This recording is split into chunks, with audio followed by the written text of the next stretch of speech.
Just a reminder before today's programme that you can check out the recent episode of Video Scaries that aired a few weeks ago, which focuses on the topic of drowning. However, there are some distressing scenes within that video, so viewer discretion is advised. And now, to celebrate Halloween night, AMTV proudly presents a brand new episode of Video Scaries. Be afraid. Be very afraid. Be very, very, very, very, very, very afraid. It's showtime.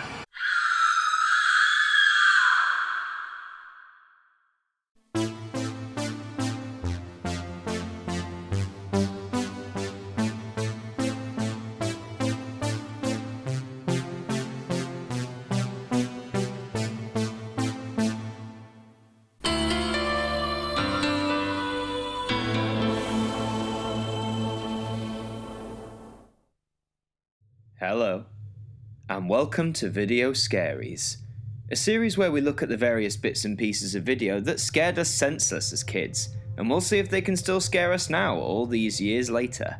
And it just so happens to be Halloween, so we need something truly terrifying for this episode. To that effect, the topic today will be focused around fireworks, quite fitting as we also approach Bonfire Night. As usual, some footage today will be quite graphic and intense, so viewer discretion is advised. With that said, let's get on to our first film today, which is My Name is Fire. I love people. I love to be around them, see them smile, see the laughing faces of their young and children in turn. I'm drawn to this flickering hypnosis, to reach out as I do in fateful embrace. My name is Fire. Be careful when you're near me. I can't help myself. Well, talk about a creepy way to get things going.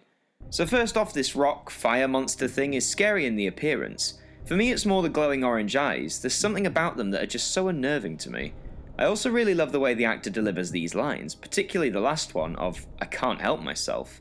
It sounds so haggard and apologetic, but it perfectly conveys what the behaviour of a bonfire or any fire is like. The story told about how particularly children are drawn towards the bright light of a fire is sadly all too true, and if the idea was to scare kids with this clip, then I think it would have definitely worked to some extent. But let's see now if our next public information film can have the same impact, and we're going all the way back to the 70s now with this one. Here is Hand.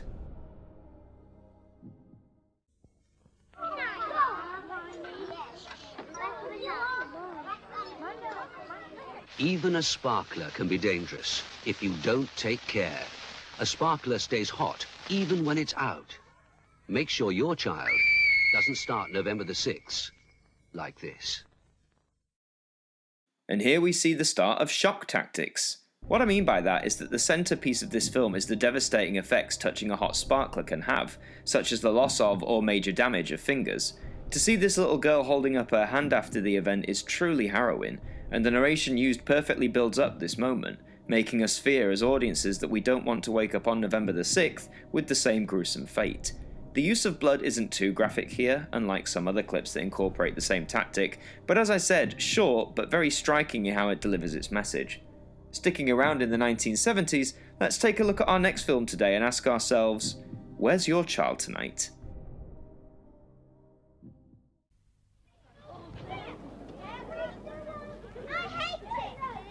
Over 1,000 people a year still get injured by fireworks. For parents to supervise children's activities during More than 2/3 of them are children.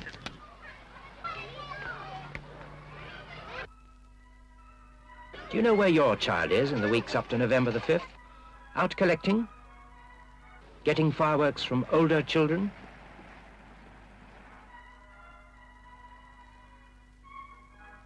Parents, where's your child tonight?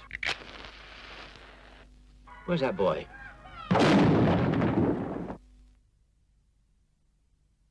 Now this one works in a different way. Instead of seeing the horrible effects messing around with fireworks can have directly, we are almost led to imagine how horrific they could be. All the way through, the narrator is almost testing and teasing audiences, constantly asking if they know where their children are, the possibilities in terms of what they could be doing, what they could be gathering, etc. The closest we get is the final bang sound effect, which I think closes off this film perfectly. We don't need to see any children getting injured because, in a way, the narrator in his dialogue has already made us assume the worst possible outcome, and the bang shocks us into believing that that could happen to someone we know and love. Very clever and very powerful in my view. And now for the final piece in our hat trick of 70s public information films, here we have throwing.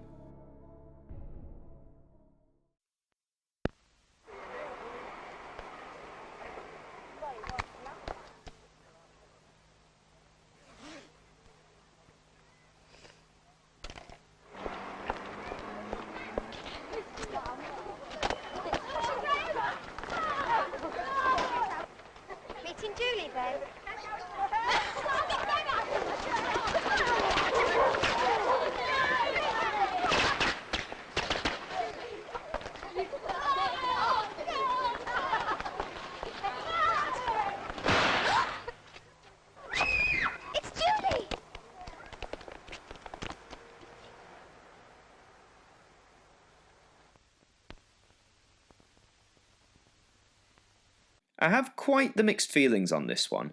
It attempts to tell a narrative story, all with very little to no dialogue, and whilst the idea of kids throwing around fireworks in the streets in the middle of broad daylight is alarming enough, it also shows the damage it can inadvertently have on those passing by.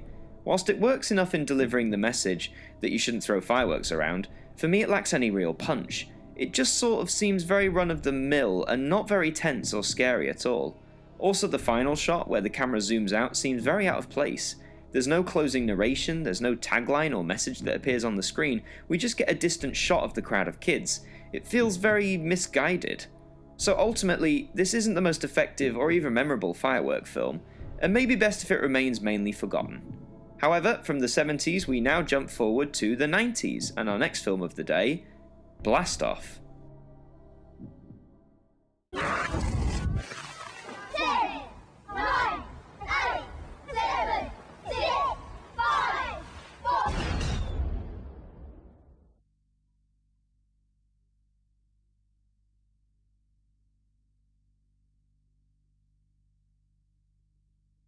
Very harrowing stuff in this one. What I like or admire about it is, with the countdown sequence, we expect it to reach 0 before any sort of event occurs. However, this clip subverts those expectations by not even making it to 0, whilst also getting across the message perfectly, that you can't rely on fireworks going off at a set time. And the results of assuming that are shown at the very end, with the hand missing 2 full fingers. Not only is the image of this hand quite horrific, but the blast off caption really sends a shiver down my spine. We don't need to hear the kids say it, the text carries much more impact, considering the countdown never reached its natural conclusion. A much better and stronger film relating to throwing fireworks, far superior to the previous one from the 70s, and a film that I still think could hold impact and relevance today. Our next film tackles a different aspect of the dangers of fireworks, so let's take a look now in Never Relight.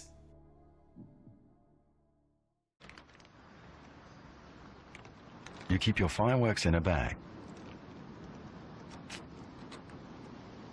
You only light one at a time.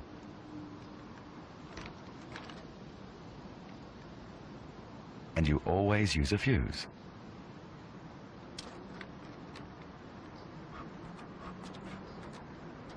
What are you doing wrong? You've got 5.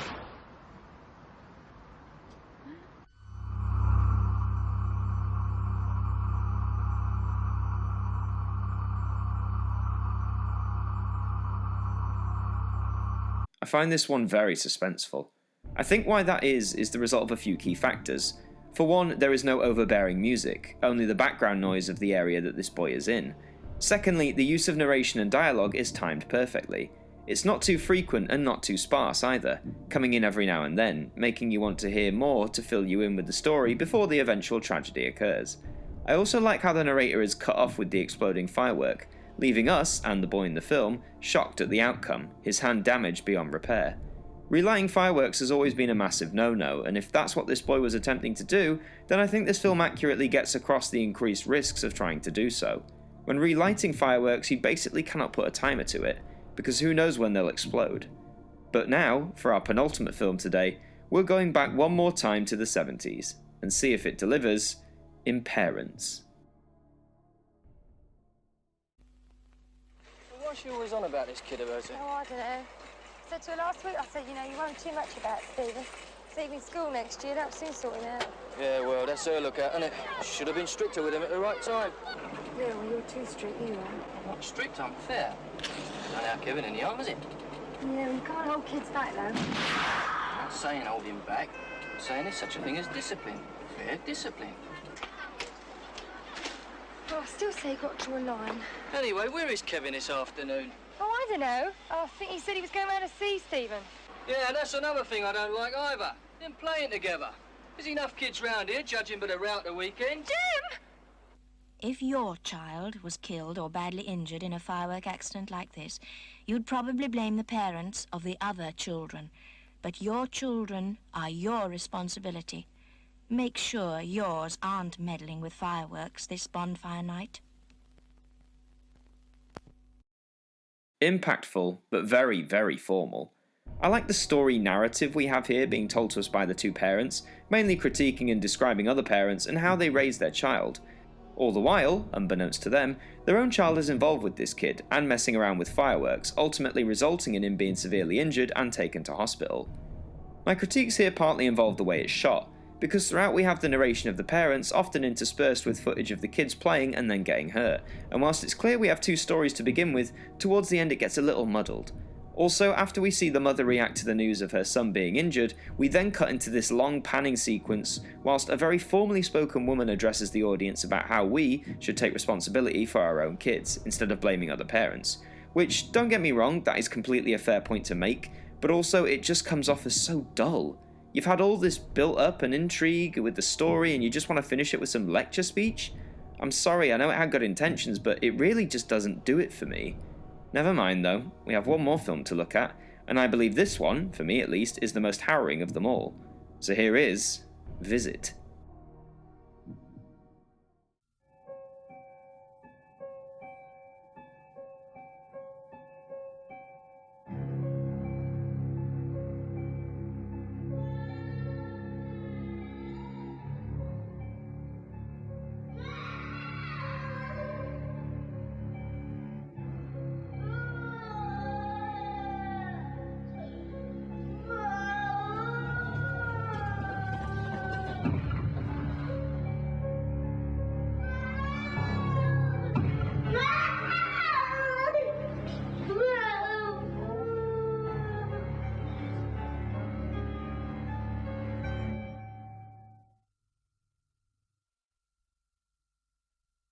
That seemed the trailer to some sort of sick and twisted horror film. However, saying that, everything in my view about this clip works. The creepy music mixed with the harrowing screams and wails of a child sends shivers down the spine. The shot of sad-looking families and frantic doctors build a sense of dread as to what is going to come. And even when we enter the operating theatre, we are blocked from seeing the true horrors of what has occurred, which has been built up and up by the captions that appear throughout the sequence. I just think that this is a perfect example of getting across a message whilst building suspense and fear, without an over-reliance on factors such as blood, gore, or needing to resort to any overlong or drawn-out dialogue. The fact that we aren't allowed to see the child and their injuries just adds to the impact more for me. As the clip goes on, you want to know what's happened, you want to see the damage, and not letting us see lets our minds gravitate to the most horrific of outcomes. Probably my favourite film that we've looked at today, favourite in terms of being scary and creepy, even after multiple watches. In conclusion, the use of fireworks every year for events like Bonfire Night and New Year's Day continue to cause injury and pain to those who do not use them correctly. Whether it is an older film from the 70s or even something more modern, the danger fireworks pose to people, especially children, hasn't changed a bit. So just remember, if you're going out to use fireworks on November the 5th, please be careful in how you use them, because getting it wrong could cost you something irreplaceable. And with that, we have come to the end of Video Scaries. I hope you enjoyed basking in the nostalgic clips that once upon a time made us cower or shriek with terror. So what to take away from today? I think it's the following. Make sure your child doesn't start November the 6th like this. Thank you for watching. We hope you like, subscribe and share the video around. Have a very happy Halloween, and we hope you join us next time.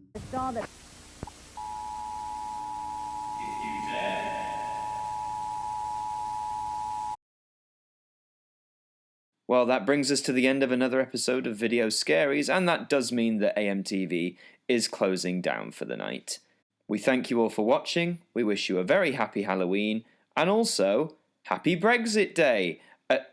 Wait, what? Oh.